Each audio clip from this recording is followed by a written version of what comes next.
जय हिंद। आज का आपका क्लास होने वाला है बिहार कार्यालय परिचारिका, जिसमें मैथ का 30 प्रश्न पूछा जाता है, जीके का 40 प्रश्न एवं हिंदी का 30 प्रश्न। यानी आपके एग्जाम में टोटल 100 प्रश्नों को पूछा जाता है। और आज के इस वीडियो में हम लोग तीनों टॉपिक को कवर करेंगे। और आज के इस वीडियो में आपको जो प्रश्न बताएंगे वह आपके एग्जाम में आने वाला प्रश्न है। पटना विश्वविद्यालय का स्थापना कब हुआ था? पटना विश्वविद्यालय का स्थापना कब हुआ था? तो सभी बच्चे को पता है 1 अक्टूबर 1917 ईस्वी को पटना विश्वविद्यालय का स्थापना हुआ था। बिहार से आपके एग्जाम में 2-3 प्रश्न देखने को मिलेगा। यानी मान लीजिए कि पूछ दे कि बिहार का स्थापना कब हुआ था, तो 22 मार्च 1912 ईस्वी को। पूरी डेट 22 मार्च 1912 ईस्वी को। इसीलिए हम लोग 22 मार्च को क्या मनाते हैं? इसीलिए हम लोग 22 मार्च को बिहार दिवस के रूप में मनाते हैं। 1919 ईस्वी को हम लोग जालियांवाला बाग हत्याकांड मतलब हुआ था 1919 ईस्वी को। ठीक है ना, सभी बात को अच्छे से याद रखेंगे। 1930 ईस्वी में असहयोग आंदोलन हुआ था। ठीक है, याद रखेंगे। 1930 ईस्वी में आपका हुआ था 1930 ईस्वी में आपका हुआ था डांडी मार्च। ठीक है, यहाँ से जो भी प्रश्न बता रहे हैं वो आपके एग्जाम में आने वाला प्रश्न है। मैं वादा करता हूँ कि अगर आप इस वीडियो को पूरा देख लेते हो तो यहाँ से प्रश्न आपके एग्जाम में आएंगे। मान लीजिए ये प्रश्न पूछ रहे कि चंपारण सत्याग्रह कब हुआ था? चंपारण सत्याग्रह कब हुआ था?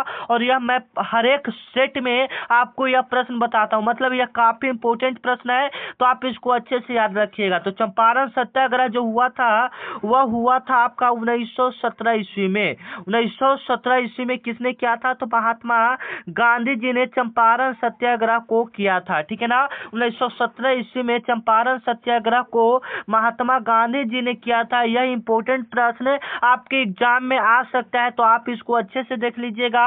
यह आपको हर एक सेट में बताया जाता है। ठीक है ना, चलिए 4 नंबर आपका प्रश्न है जो कि आपके एग्जाम के लिए काफी इंपॉर्टेंट है। इसमें हम लोग जीके के 40 प्रश्नों को करेंगे। ठीक है ना, कम से कम आप जीके में से कम 20 प्लस क्वेश्चन को सही कर देते हो।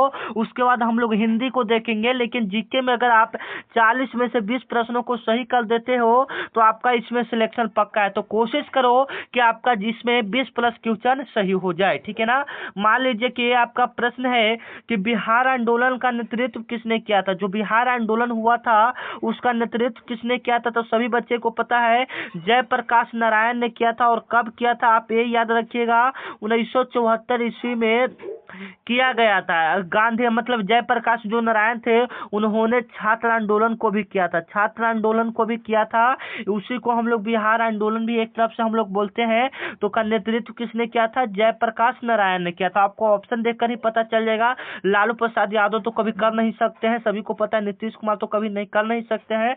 राजेंद्र प्रसाद तो आपका भारत का पहला राष्ट्रपति थे। ठीक है ना, और जयप्रकाश नारायण आपका बिहार आंदोलन किए थे। ये याद रखिएगा, ये आपके एग्जाम के लिए काफी इंपोर्टेंट सवाल है। यहाँ से प्रश्न आपके एग्जाम में देखने को मिल सकता है। नालंदा विश्वविद्यालय को किसने नष्ट किया था? और यह प्रश्न मैं आपको हर एक सेट में करवाता हूँ, मतलब यह क्वेश्चन आपके एग्जाम के लिए काफी इंपोर्टेंट है। जो मैं क्वेश्चन कह दिया आप उसको अच्छे से याद रख लीजिएगा। ठीक है ना, और नए हैं तो चैनल को प्लीज अभी सब्सक्राइब कर लीजिएगा, क्योंकि यह चैनल आपका दोस्त आपका साथी बनने वाला है। जब तक आपका एग्जाम ना हो जाए आपको डेली क्लास इस चैनल पर मिलेगा, इसलिए प्लीज चैनल को आप लोग सब्सक्राइब कर लीजिएगा। ठीक है ना, तो नालंदा विश्वविद्यालय को किसने नष्ट किया था? सभी बच्चे को पता होना चाहिए, बख्तियार खिलजी ने नालंदा विश्वविद्यालय को क्या किया था?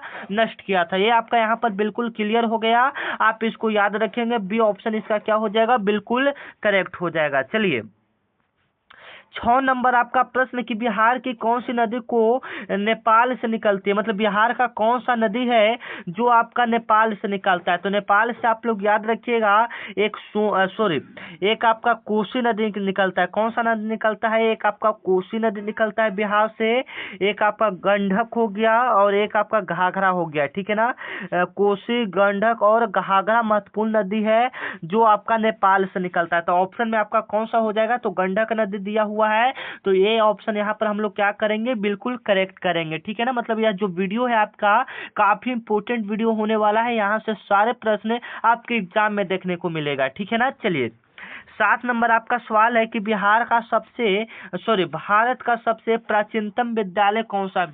भारत का सबसे प्राचीनतम विद्यालय कौन सा है? तो सभी को पता होना चाहिए, तक्षशिला। तक्षशिला भारत का पुराना, सबसे पुराना विश्वविद्यालय है। अगर यही बिहार की बात करेगा तो ऐसा हम लोग पटना विश्वविद्यालय को जानते हैं, लेकिन नालंदा यूनिवर्सिटी जो है वो भी काफी पुराना है। इसी को किसने जलाया था?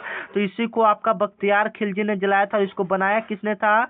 कुमार गुप्त ने बनाया था। ठीक है ना, यह आपके एग्जाम के लिए काफी इंपॉर्टेंट है, यह आपके एग्जाम में पूछा जा सकता है। ठीक है ना, रज तरंगिणी के लेखक कौन है? कभी कभी इस लेवल का क्वेश्चन मिलेगा जिसके बारे में ना आप कभी सुने होंगे न कभी देखे होंगे। जैसे में कभी कभी राइटर से, लेखक से एक प्रश्न पूछ देता है, तो आप इसको अच्छे से देख लीजिएगा, राज तरंगिणी के लेखक कौन है। ठीक है, राज तरंगिणी के लेखक आपका कल्हण हो जाएंगे। ठीक है ना, सी ऑप्शन आपका यहाँ पर क्या हो जाएगा? बिल्कुल करेक्ट हो जाएगा। ठीक है ना, भारत छोड़ो आंदोलन कब शुरू हुआ था? काफी इंपोर्टेंट सवाल है, भारत छोड़ो आंदोलन कब शुरू हुआ था? ठीक है ना, मैं बार बार रिक्वेस्ट कर रहा हूँ, अगर आप नए हैं तो प्लीज चैनल को पहले सब्सक्राइब कर लीजिए। ठीक है ना, क्योंकि जब तक आपका एग्जाम नहीं होगा जब तक हम आपका पढ़ाई करवाएंगे। ठीक है ना, तो भारत छोड़ो आंदोलन आपका हुआ था, पूरी डेट की अगर हम लोग बात करेंगे तो 9 अगस्त 1942 ईस्वी को, 9 अगस्त 1942 ईस्वी को आपका भारत छोड़ो आंदोलन हुआ था। सी ऑप्शन यहाँ पर क्या हो जाएगा?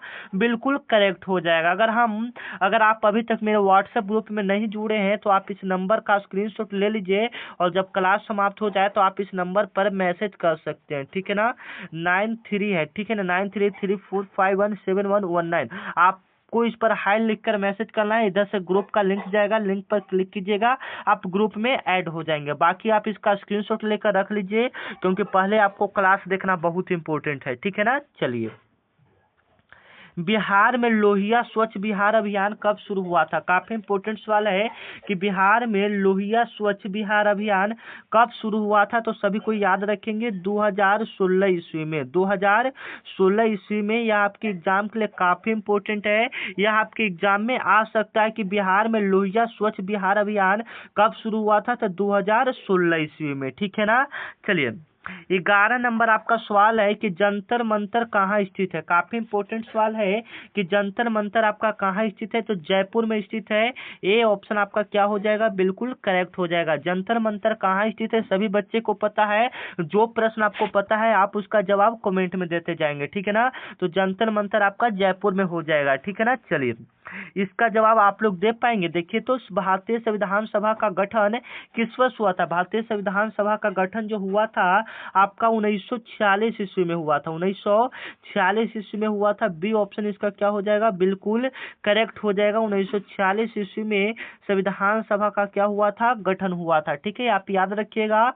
अगर इसके और कुछ इंपोर्टेंट प्रश्न पूछ दे संविधान से तो ऐसे आपके एग्जाम में 2-3 प्रश्न देखने को मिलेगा, फिर भी आप इसको अच्छे से देख लीजिएगा। मान लीजिए कि पूछ दे कि भारत का संविधान बनने में कितना समय लगा था, तो ये मतलब हर एक स्टेट में आपको बताते हैं, तो याद रखिएगा 2 साल 11 माह 18 दिन का समय लगा था। ठीक है ना, चलिए, 13 नंबर आपका प्रश्न है कि सुभाष चंद्र बोस ने एक मिनट सुभाष चंद्र बोस ने आजाद हिंद फौज का स्थापना कहाँ किया था? सुभाष चंद्र बोस ने आजाद हिंद फौज का स्थापना कहाँ किया था? तो सिंगापुर में किया था। ये आपके एग्जाम के लिए काफी इंपॉर्टेंट है। और कब किए थे? तो 1965 से 66 ईस्वी के बीच लगभग में हम लोग बोल सकते हैं 1965-66। ठीक है ना, इसका कोई एक निश्चित डेट नहीं है, 1965 ऐसे होता है। ठीक है ना, तो आप इसको देख लेंगे अच्छे से। ठीक है ना, चलिए, बिहार में बख्शीश अली खां किस वाद्य यंत्र से प्रसिद्ध थे? जो बख्शीश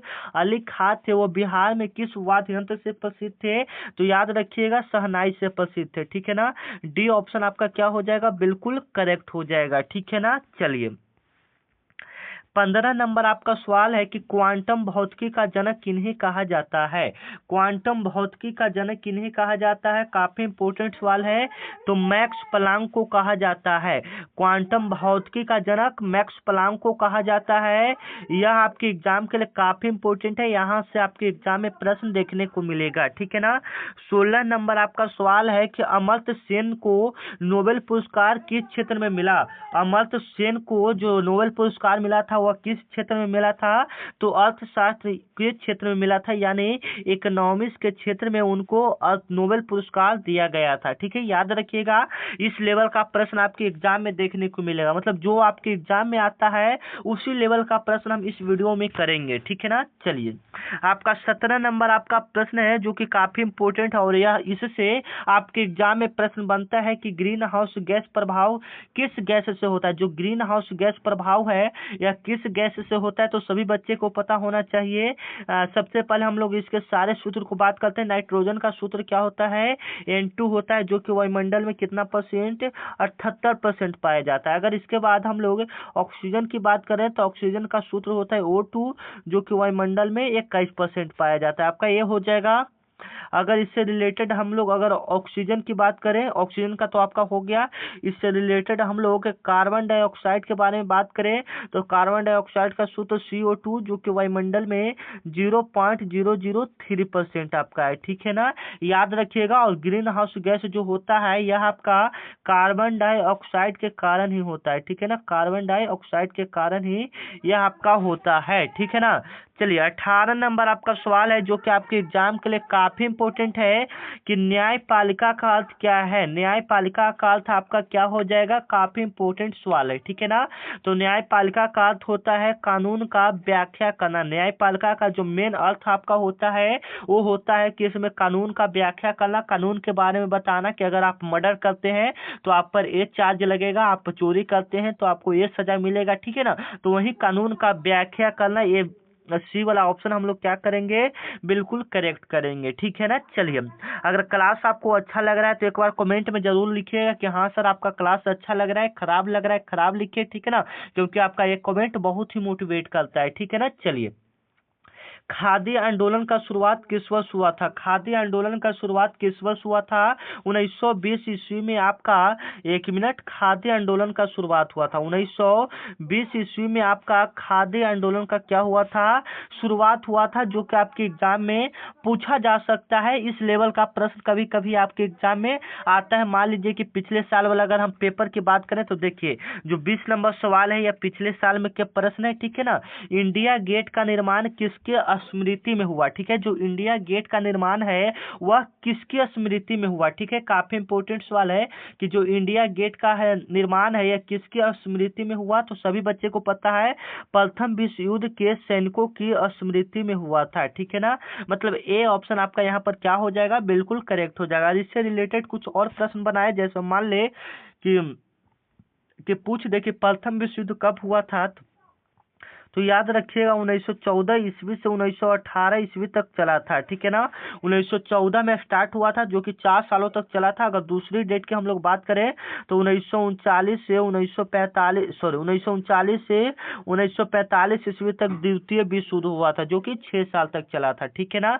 काफी मतलब काफी हद जो इम्पोर्टेंट लेवल का प्रश्न है वो आपको इस वीडियो में हम लोग करा रहे हैं, और इसको अगर देख लेते हैं तो यहाँ से प्रश्न आपके एग्जाम में आएगा। मिशन 2047 किससे जुड़ा हुआ? जो मिशन 2047 है वह किससे जुड़ा हुआ है? तो जो मिशन 2047 है विकसित भारत बनाने का वह मिशन है। ठीक है ना। चलिए, यह आपके एग्जाम में आ सकता है क्योंकि यह करंट अफेयर्स से संबंधित प्रश्न है, तो आप इसको देख लीजिएगा अच्छे से। इस लेवल का प्रश्न आपके एग्जाम में आ सकता है। ठीक है ना। 22 नंबर आपका सवाल है कि विधान परिषद बिहार में कितने सीटों की है? जो विधान परिषद बिहार में सीटें हैं वह कितने सीटों का है? तो टोटली आपका अभी तक वर्तमान के हिसाब से बात करेंगे तो 75 सीटों का है। ठीक है ना। 75 सीटों का है, आप याद रखिएगा। ये आपके एग्जाम के लिए काफी इंपोर्टेंट सवाल है। ठीक है ना। संविधान में कुल कितने अनुच्छेद हैं प्रारंभ से? मतलब अभी तक क्या संविधान में कुछ चेंज ही नहीं हुआ, अनुच्छेद नहीं हुआ है। उसमें जो भी है उसमें सिर्फ बदलाव किए गए हैं। ठीक है, लेकिन आपका वो बढ़ेगा नहीं। ठीक है ना। तो टोटल अगर अभी तक अनुच्छेद की हम लोग बात करेंगे तो 365 395 अनुच्छेद है, प्लस में जो संशोधन हुआ है आपका वो है, ठीक है। तो टोटली 395 अनुच्छेद है, आप याद रखिएगा। ये आपके एग्जाम के लिए काफी इंपॉर्टेंट है और संविधान से एक प्रश्न तो आपके एग्जाम में रहेगा, तो आप इसको अच्छे से देख लीजिएगा, ठीक है ना। 24 नंबर आपका सवाल है कि संपत्ति का अधिकार अब किस प्रकार का अधिकार है। जो संपत्ति का अधिकार है अब वो आपका वैधानिक अधिकार है, वैधानिक अधिकार है। बी ऑप्शन आपका यहाँ पर क्या हो जाएगा, बिल्कुल करेक्ट हो जाएगा, ठीक है ना। चलिए 25 नंबर का आपका सवाल है कि भारत की प्रथम महिला गवर्नर कौन थी। काफी इंपॉर्टेंट लेवल का सवाल है, ये आपके एग्जाम में आ सकता है कि भारत की पहली महिला गवर्नर कौन थी। तो आपको पता होना चाहिए सरोजिनी नायडू जो थे वो आपकी भारत की पहली महिला गवर्नर थी। ये ऑप्शन है यहाँ पर हम लोग क्या करेंगे, बिल्कुल राइट करेंगे। भारत की पहली महिला गवर्नर कौन थी, सरोजिनी नायडू थी, ठीक है ना। चलिए 26 नंबर आपका सवाल है कि राष्ट्रीय आपातकाल कब लागू हुआ। वैसे वो क्वेश्चन में और भी हम इम्पोर्टेंट प्रश्न बताते हैं, लेकिन वीडियो ज़्यादा लंबा होगा। अभी हिंदी का भी प्रश्न करवाना है, इसलिए आप लोग का ज़्यादा कोशिश रहेगा कि हम लोग फटाफट सारे प्रश्न को करें और जो प्रश्न आपको आ रहा है आप उसका जवाब कमेंट में दें। राष्ट्रीय आपातकाल का कब लागू हुआ था। तो जो पहला आपातकाल हुआ था, ऐसे तो भारत में अगर बात करेंगे तो पूरे सिर्फ भारत के लिए लागू किया गया था 1975 ईस्वी में, लेकिन एक पहला आपातकाल 1962 ईस्वी में ही लागू किया गया था, भारत चीन युद्ध के दौरान, ठीक है ना। यह आपका 1975 ईस्वी में भारत देश में इंदिरा गांधी ने लागू किया था, ठीक है ना। चलिए आपका 27 नंबर प्रश्न है जो कि आपके एग्जाम के लिए और भी इम्पोर्टेंट है कि नालंदा को विश्व का प्राचीनतम विश्वविद्यालय किसने कहा। मतलब नालंदा को विश्व का सबसे पुराना विश्वविद्यालय किसने कहा। काफी इम्पोर्टेंट प्रश्न है और बिहार का यह प्रश्न है तो आपके एग्जाम में आ सकता है। तो हेन सांग ने कहा था, ठीक है ना, हेन सांग ने कहा था। ये बी वाला ऑप्शन आपका क्या हो जाएगा, बिल्कुल राइट हो जाएगा।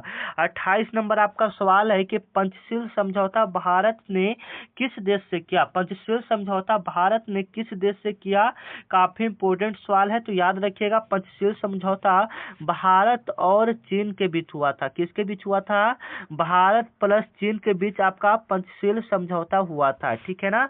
चलिए 29 नंबर प्रश्न की ओर हम लोग चलते हैं कि प्रोजेक्ट जो टाइगर था, प्रोजेक्ट टाइगर वह कब शुरू किया गया। मतलब टाइगरों को बचाने के लिए प्रोजेक्ट टाइगर कब शुरू किया गया।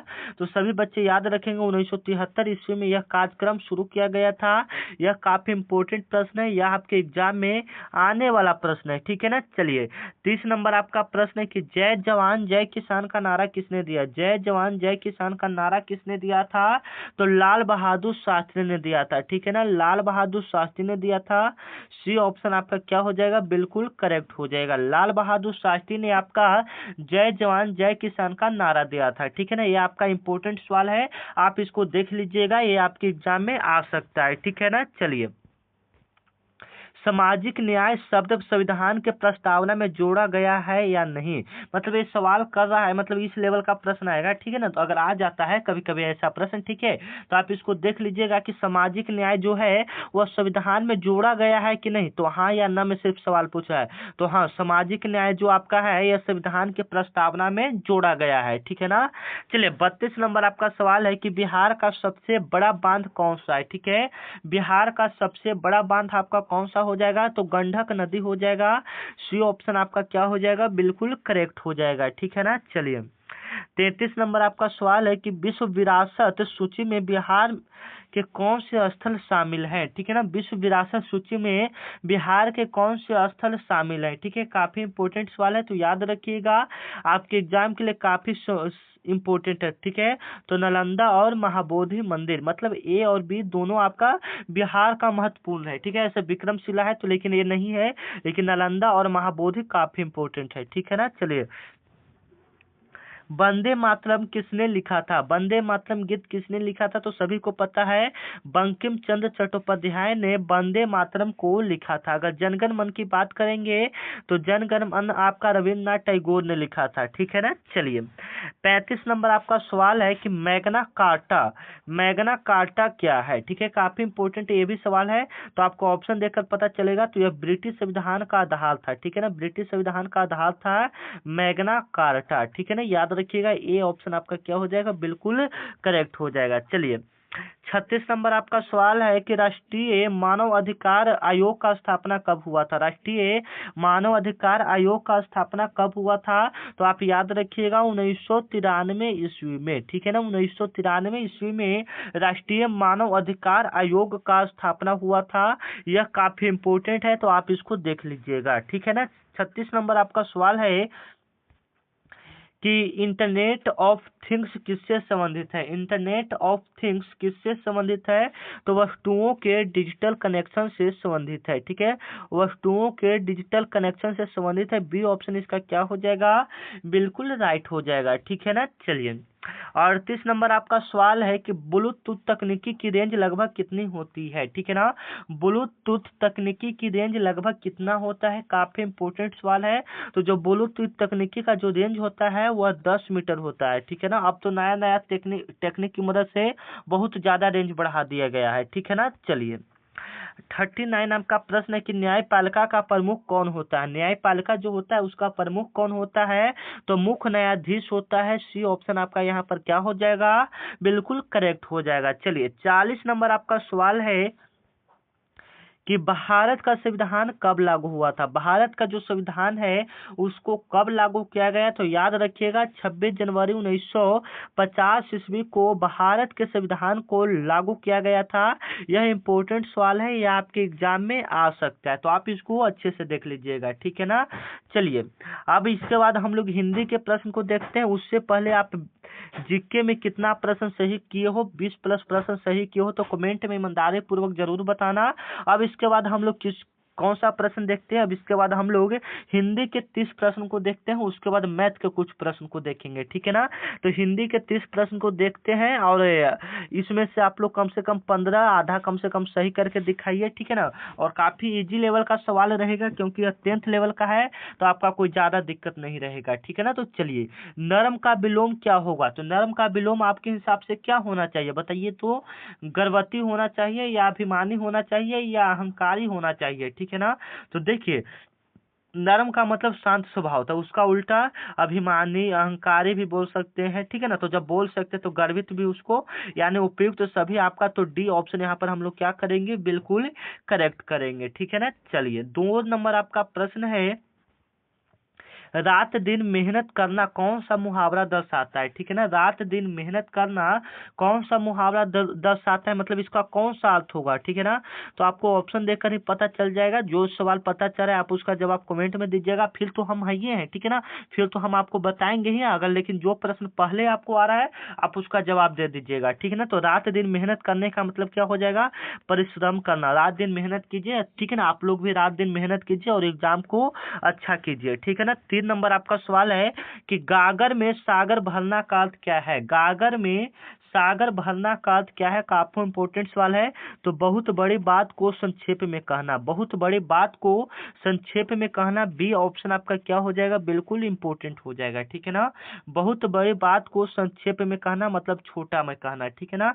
बी ऑप्शन आपका यहाँ पर क्या हो जाएगा, बिल्कुल करेक्ट हो जाएगा, ठीक है ना। चलिए 4 नंबर आपका सवाल है कि कर्म का तत्सम शब्द क्या होगा। कर्म का आपका तत्सम शब्द क्या होगा, ये काफी इंपोर्टेंट सवाल है, ये प्रश्न आपके एग्जाम में देखने को मिल सकता है, ठीक है ना। तो कर्म का आपका तत्सम शब्द क्या होगा, ठीक है। तो कर्म का क्या होगा, कर्म ही हो जाएगा, तत्सम में आपका कर्म का कर्म ही हो जाएगा, ठीक है ना। 5 नंबर आपका सवाल है कि सुख दुख जो आपका इस प्रकार से देख रहे हैं इसमें कौन सा समास हो जाएगा। तो इसमें कौन सा समास होता है, जब बीच में आपका इस प्रकार से लगा रहे तो वह आपका होता है द्वंद्व समास, ठीक है ना। मान लीजिए किसी प्रकार से आपका माता पिता इस प्रकार से रहेगा तो वो आपका क्या हो जाएगा, द्वंद्व समास। ए ऑप्शन आपका क्या हो जाएगा, बिल्कुल करेक्ट हो जाएगा, ठीक है ना। चलिए 6 नंबर आपका सवाल है कि नरेंद्र शब्द में कौन सा समास है, ठीक है ना।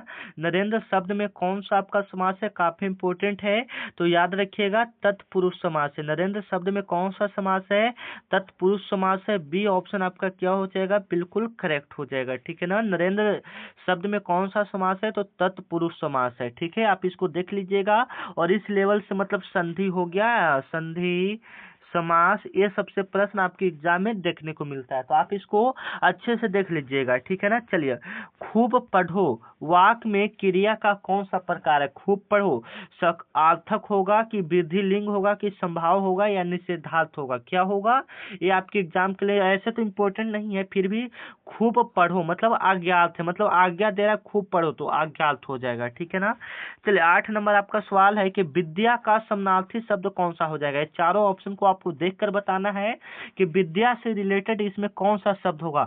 तो ज्ञान भी हो जाएगा आपका, शिक्षा भी हो जाएगा और क्या हो जाएगा? प्रज्ञा भी हो जाएगा। यानी सभी ऑप्शन यहाँ पर डी वाला ऑप्शन को आप क्या कर सकते हैं? बिल्कुल करेक्ट कर सकते हैं। डी ऑप्शन बिल्कुल करेक्ट हो जाएगा। ठीक है ना। चलिए 9 नंबर आपका सवाल है कि कर्मचारी में कौन सा संधि है? ठीक है ना। कर्मचारी में आपका कौन सा संधि हो जाएगा? तो याद रखिएगा आपका यन संधि होता है। ठीक है ना। कर्मचारी में कौन सा संधि होता है? यन संधि होता है। ठीक है। चलिए 10 नंबर आपका सवाल है कि संसार शब्द में कौन सी संधि है? ठीक है ना। संसार शब्द में आपका कौन सा संधि है? तो याद रखिएगा स्वर संधि है। ठीक है ना। सी ऑप्शन आपका क्या हो जाएगा? बिल्कुल करेक्ट हो जाएगा। संसार शब्द में आपका स्वर संधि होगा। सी ऑप्शन इसका आप लोग क्या कीजिएगा? बिल्कुल करेक्ट कीजिएगा। चलिए 11 नंबर आपका सवाल है कि नील कमल कौन सा समास है? ठीक है ना। नील कमल कौन सा समास है? अगर पता है तो देखिए, जो मतलब यह कर्म को धारण क्या हुआ कि नील है कमल जिसका, तो ये कर्म को धारण किए हुए है, तो कर्म धारय समास। ठीक है। 12 नंबर आपका सवाल है कि वह घर चला गया, इस वाक्य में कौन सी क्रिया है? ठीक है ना। वह घर चला गया, इस वाक्य में क्रिया कौन सा, मतलब काम कौन सा होगा? तो चला जाना काम हो गया। ठीक है ना। चला गया यह काम हो जाएगा। यानी सी ऑप्शन इसका क्या हो जाएगा? बिल्कुल करेक्ट हो जाएगा। ठीक है ना। चलिए 13 नंबर आपका सवाल है कि पढ़ाई शब्द में कौन सा प्रत्यय है? प्रत्यय का मतलब पीछे लगना, तो पढ़ाई, तो इसका प्रत्यय कौन सा हो जाएगा? आई हो जाएगा। क्या हो जाएगा? आई हो जाएगा। पढ़ाई आई। ठीक है ना। ये ऑप्शन आपका क्या हो जाएगा? बिल्कुल करेक्ट हो जाएगा। ठीक है ना। चलिए 14 नंबर आपका सवाल है कि बहादुर का विलोम क्या है? बहादुर का आपका विलोम क्या होगा? काफी इंपोर्टेंट है। ठीक है। बहादुर का विलोम आपका कायर, डरपोक, कमजोर, ये सभी हो जाएगा। यानी उपयुक्त तो सभी। डी ऑप्शन इसका क्या हो जाएगा? बिल्कुल करेक्ट हो जाएगा। ठीक है ना। चलिए 15 नंबर आपका सवाल है कि मधुर का संधि विच्छेद क्या होगा? 15 नंबर आपका सवाल है मधुर का संधि विच्छेद क्या हो जाएगा? तो मधु प्लस क्या हो जाएगा? र हो जाएगा। मधु प्लस क्या हो जाएगा? र हो जाएगा। मधुर का यह संधि विच्छेद हो जाएगा। ठीक है ना। चलिए 16 नंबर आपका सवाल है कि जैसा देश वैसा भेष का अर्थ क्या है? जैसा देश वैसा भेष का अर्थ क्या है? तो परिस्थिति के अनुसार व्यवहार करना, मतलब जैसा परिस्थिति है उसके हिसाब से व्यवहार करना, उसका अर्थ होगा। बी ऑप्शन इसका क्या हो जाएगा? बिल्कुल करेक्ट हो जाएगा। ठीक है ना। 17 नंबर आपका प्रश्न है कि सच बोलना कौन सा वाक्य है? ठीक है ना। सच बोलना कौन सा वाक्य है? काफी इंपोर्टेंट सवाल है, तो आप इसको देख लीजिएगा। तो यह क्रियावाचक वाक्य है। ठीक है ना। चलिए आपका 18 नंबर सवाल आ रहा है कि मृग जो होता है इसका स्त्रीलिंग रूप हम लोग क्या करेंगे? मृग का स्त्रीलिंग रूप क्या करेंगे? तो मृगनी करेंगे। क्या करेंगे? मृगनी करेंगे। सी ऑप्शन आपका इसका क्या हो जाएगा? बिल्कुल करेक्ट हो जाएगा। मृग का स्त्रीलिंग रूप क्या होगा? मृगनी होगा। ठीक है ना। चलिए 19 नंबर आपका सवाल है कि देवता शब्द का बहुवचन क्या होगा? ठीक है ना। देवता शब्द का आपका बहुवचन रूप क्या होगा? तो याद रखिएगा देवताएं हो जाएंगे। ए ऑप्शन इसका क्या हो जाएगा? बिल्कुल राइट हो जाएगा। देवता शब्द का बहुवचन क्या हो जाएगा? देवताएं हो जाएंगे। ठीक है ना। चलिए 20 नंबर आपका सवाल है कि काला अक्षर भैंस बराबर का अर्थ क्या है? ठीक है ना। तो काला अक्षर भैंस बराबर का अर्थ क्या हो जाएगा? आप ही लोग बताइए क्या होगा यहाँ पर। ठीक है ना। तो क्या होना चाहिए? तो अनपढ़ व्यक्ति होना चाहिए। ठीक है ना। बी ऑप्शन यहाँ पर क्या हो जाएगा? बिल्कुल करेक्ट हो जाएगा। गोबर गणेश मुहावरे का अर्थ क्या होगा? काफी इंपोर्टेंट क्वेश्चन है, आप इसको अच्छे से देख लीजिएगा। तो गोबर गणेश नहीं कहता कि तुम गोबर गणेश है, यानी मूर्ख व्यक्ति है। ठीक है ना। ए ऑप्शन यहाँ पर क्या हो जाएगा? बिल्कुल करेक्ट हो जाएगा। ठीक है ना। चलिए 22 नंबर आपका सवाल है कि पुत्रवत पालना का अर्थ क्या होगा? पुत्रवत पालना का अर्थ क्या हो जाता है? अपने पुत्र पुत्र की तरह देखभाल करना। ए ऑप्शन आपका क्या हो जाएगा, बिल्कुल करेक्ट हो जाएगा, ठीक है ना। और इसमें आपका 15 प्रश्न सही करना है, तो आप अच्छे से देख लीजिएगा। कपट का समानार्थी शब्द कौन सा होगा, ठीक है ना। कपट का समानार्थी शब्द कौन सा हो जाएगा, तो धोखा भी हो जाएगा, छल हो जाएगा, प्रवंचना हो जाएगा, यानी आपका यहाँ पर सभी हो जाएगा। डी ऑप्शन आपका क्या हो जाएगा, बिल्कुल करेक्ट हो जाएगा, ठीक है ना। कपट का समानार्थी शब्द कौन सा हो जाएगा, तो सभी हो जाएगा, याद रखिएगा, ठीक है। चलिए 24 नंबर आपका सवाल है कि कठिन शब्द का विलोम क्या है, ठीक है। काफी इंपोर्टेंट सवाल है। कठिन शब्द का आपका विलोम क्या होगा, सरल हो जाएगा। ए ऑप्शन आपका क्या हो जाएगा, बिल्कुल करेक्ट हो जाएगा, ठीक है ना। चलिए 25 नंबर आपका सवाल है कि शब्द किसका भेद है, ठीक है ना। शब्द किसका भेद है, आपका इंपोर्टेंट सवाल है, तो ध्वनि का शब्द आपका भेद है, ठीक है। 26 नंबर आपका सवाल है कि विद्या का लिंग क्या होगा, विद्या का लिंग क्या होगा, तो विद्या का लिंग आपका क्या होगा, स्त्रीलिंग होगा या पुल्लिंग होगा, तो विद्या आपका स्त्रीलिंग रूप हो जाएगा, ठीक है ना। आपको ये सब पता होना चाहिए। मान लीजिए कि पूछ दे कि कपड़ा कौन सा लिंग होगा, आप लोग कमेंट में बताएंगे कपड़ा कौन सा लिंग होगा, ठीक है। चलिए 27 नंबर आपका सवाल है कि क किस वर्ग में आता है, मतलब क्या किस वर्ग में आता है, तो क आपका क वर्ग में आ जाएगा, ठीक है ना। जो रहेगा आपका मतलब च छ वाला पूछा है तो च वर्ग में आ जाएगा, पफ वाला रहेगा तो प वर्ग में आ जाएगा, इस प्रकार से, ठीक है ना। और क का उच्चारण आपका कंठ से होता है, याद रखिएगा, कहाँ से होता है, कंठ से होता है, ठीक है। 28 नंबर आपका है, ये तो आपका हो गया। शत्रु शब्द का वचन परिवर्तन क्या होगा, अगर हम शत्रु का वचन परिवर्तन करते हैं तो शत्रु का वचन परिवर्तन शत्रु ही होगा, ठीक है ना। ये ऑप्शन आपका बिल्कुल करेक्ट हो जाएगा, ठीक है। 29 नंबर आपका सवाल है कि रामायण के रचयिता कौन है, रामायण के रचयिता कौन है, तो याद रखिएगा, रामायण के रचयिता आपका वाल्मीकि जी हो जाएंगे। ये ऑप्शन आपका क्या हो जाएगा, बिल्कुल करेक्ट हो जाएगा, ठीक है। 30 नंबर प्रश्न की ओर हम लोग चलते हैं कि 30 नंबर है कि महाकाव्य किसे कहा जाता है, महाकाव्य किसे कहा जाता है, तो जिसमें किसी महापुरुष के जीवन का वर्णन हो। महाकाव्य मतलब हम लोग किसको कहेंगे, तो जिसमें महापुरुष के जीवन का आपका वर्णन दिया जाएगा, वही आपका महाकाव्य होगा। अब यह हिंदी का 30 प्रश्न को यहाँ पर हम लोग पूरा कर चुके हैं। अब इसके बाद हम लोग कुछ मैथ के प्रश्न को देखेंगे और किस लेवल का प्रश्न आपके एग्जाम में आता है, ये लेवल भी आप लोग देख लेंगे। तो देखिए आपका पहला जो क्वेश्चन आएगा इस लेवल का आएगा, लाभ और हानि से आएगा, ठीक है। तो पहला आपका प्रश्न है, किसी वस्तु का जो क्रयमूल्य है वो आपका 480 है, ठीक है ना। 480 अगर इसके इंग्लिश में बात करेंगे तो कॉस्ट प्राइस यानी सीपी आपका 480 दिया हुआ है, ठीक है ना। और उसका जो लाभ परसेंट है, अगर हम P% लिखते हैं तो 25% है। तो इसका पूछ रहा है कि एसपी बराबर क्या होगा, सेलिंग प्राइस क्या होगा, ठीक है। सेलिंग प्राइस मतलब विक्रय मूल्य क्या होगा, तो इसको आप आसान तरीका से निकाल सकते हैं। इसका हम फार्मूले की अगर फार्मूले से चलते हैं तो आप इस प्रकार से सीपी इंटू 1 प्लस लाभ प्रतिशत बटा 100, 1% लाभ बटा 100, इस प्रकार से आप सॉल्व कर सकते हैं। अगर हम इसका सॉल्व करते हैं तो इसका राइट आंसर क्या होगा, तो देखिए सीपी आपका जो है 480 है, यहाँ पर देख लीजिएगा थोड़ा सा ध्यान से, जो आपका सीपी था 480 था, इंटू 1 प्लस लाभ कितना था आपका 25% था, 25 बटा हम लोग क्या लिख देंगे 100 लिख देंगे, 25% है तो आपका, ठीक है। ये आप यहाँ पर क्लियर कर लीजिएगा। अब इसके बाद हम लोग सॉल्व करते हैं, तो 480 इंटू 1 प्लस अगर इससे भाग करते हैं तो 0.25 आएगा, आपको भी पता है, ठीक है। अब 480 इंटू अब इसमें ऐड करेंगे जोड़ करेंगे तो 1.25 आएगा, ठीक है, आएगा। अब अगर इसमें से हम पूरे अच्छे से गुना करते हैं तो आपका क्या आएगा, आप ही लोग बताइए। यहाँ पर आपका बट्टा अगर हम लोग 100 कर देते हैं, 125 बट्टा 100 कर देते हैं तो 1 0 से 1 0 आपका कटेगा। ये 25 से अगर काटते हैं तो 5 बार में, सॉरी 5 से काटते हैं तो 25 बार में, 5 से काटते हैं तो 2 बार में, 2 से 1 काटते हैं तो 24 बार में। तो 24 गुना अगर हम लोग 25 करें तो 24 गुना 25 आपका कितना हो जाएगा बताइए, 24 गुना 25 आपका 600 शायद हो जाएगा, ठीक है ना। तो सी ऑप्शन यहाँ पर आपका क्या हो जाएगा, बिल्कुल करेक्ट हो जाएगा। आप इस प्रकार के प्रश्न को इस प्रकार से बना सकते हैं, ठीक है ना। मान लीजिए नेक्स्ट 2 नंबर का प्रश्न, इस लेवल का प्रश्न आपके एग्जाम में रहता है, तो आप इसको देख देख लीजिएगा कि किसी संख्या का 20%, किसी संख्या को हम लोग मान लेते हैं 1 मिनट, किसी संख्या को हम लोग क्या मान लेते हैं, x मान लेते हैं, उसका 20%, तो 20/100 बराबर कितना आपका हो गया, 40 हो गया। इस प्रकार से हम लोग कर देंगे। तो 20 से 100 कितना बार में, 5 बार में, तो x बराबर 40 बचे कितना, 200 हो जाएगा आपका, ठीक है ना। तो ये 200 सी ऑप्शन आप लोग क्या कीजिएगा, बिल्कुल करेक्ट कीजिएगा, ठीक है। चलिए 3 नंबर आपका सवाल है कि एक वस्तु 1200 रुपया में बेचा गया। मान लीजिए कि कोई वस्तु है वह 1200 रुपया में बेचा गया, ठीक है ना, 1200 रुपया में बेचा गया और उस पर जो हानि हुआ वह 20% का हानि हुआ, ठीक है। तो सेम वही बात, क्रैमुल बराबर फार्मूला लगाएंगे, SP इंटू 1 माइनस हानि प्रतिशत बटा 100। आप इस प्रकार से सॉल्व कीजिएगा, ठीक है। यहाँ पर अगर सॉल्व करते हैं तो बहुत ज़्यादा टाइम ले लेगा यह प्रश्न, ठीक है ना। आप लोग इसका सॉल्व करके कमेंट में बताइएगा और थोड़ा फास्ट बनाने का कोशिश कीजिएगा, ठीक है।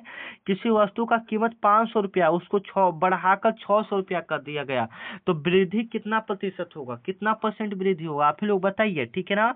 मान लीजिए कि अगर इस प्रकार से आपको नहीं निकालने आ रहा है तो इसका जो हो जाएगा 100, जो लाभ आएगा 100 इंटू 100, अब बट्टा में आपका क्रैमुल हो जाएगा। इस प्रकार से काटिएगा 5 बार में, 5 से 20 बार में, तो 20% इसका वृद्धि होगा, ठीक है ना। चलिए 5 नंबर आपका सवाल है कि दो संख्याओं का अनुपात 3:5 है। मान लीजिए कि दो संख्या दिया हुआ है 3:5, अगर अनुपात में तो उसको हम लोग x मान सकते हैं, ठीक है ना।